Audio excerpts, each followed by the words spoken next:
Bonjour à toi et bienvenue sur cette vidéo, je suis Alex le coach, j'accompagne les personnes qui veulent se libérer de leurs parents toxiques. Et aujourd'hui, je vais te parler des vérités absolues et des fausses croyances que ton parent toxique veut te mettre en tête à toi et aux autres membres de ta famille. Effectivement, ton parent toxique, à chaque fois, va vouloir décréter des croyances, des fausses croyances qu'il va instaurer comme vérité absolue. Ces vérités absolues, tu ne peux pas en débattre, tu ne peux pas en discuter, tu ne peux pas les remettre en question, il faut que tu les crois. Tu es dans l'impossibilité tout le temps de discuter de ces fausses croyances. C'est vraiment donc une vérité absolue. C'est lui qui les a décrétées, donc c'est vrai, et tu dois l'appliquer. Il va également t'imposer une dualité, c'est-à-dire il va t'imposer de croire que telle personne, ce sont des bonnes personnes, et telle autre personne, ce sont des mauvaises personnes.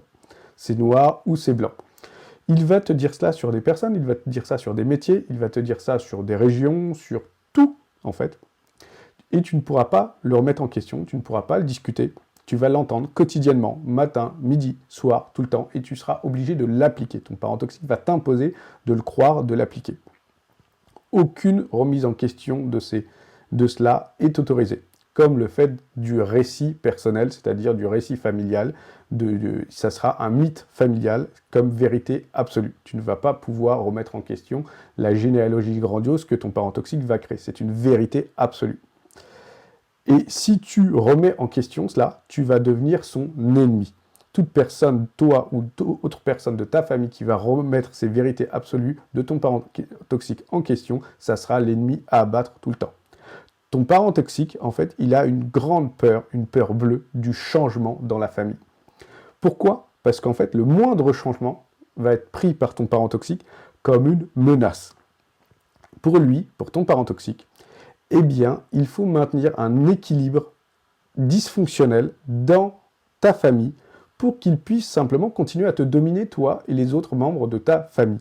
S'il y a un changement qui ne contrôle pas, une personne qui ne contrôle pas, une personne qui n'est pas sous la dépendance de ton parent toxique, eh bien, elle est considérée comme hostile. Toute personne qui refuse d'adhérer, en fait, aux croyances, à la vérité absolue, au délire de ton parent toxique, eh bien, devient le persécuteur de ton parent toxique. Et là, tu verras que ton parent toxique va commencer à se victimiser également. Donc, en fait, il faut également savoir que certains enfants, devenus adultes, même grands adultes, continuent à vénérer et à idolâtrer certaines vérités absolues de leur parent toxique, même une fois que leur parent toxique, eh bien, n'est plus là et déjà mort. Mais en fait, le parent toxique maintient comme ça, même s'il n'est plus là physiquement, et bien mentalement, son enfant sous emprise. En général, à ce stade-là, c'est que déjà l'adulte est dans le déni de ce qui se passe et de ce qui l'entoure, de sa situation. Mais en tout cas, si toi, tu es prêt à reprendre la place centrale de ta vie, eh bien, contacte-moi.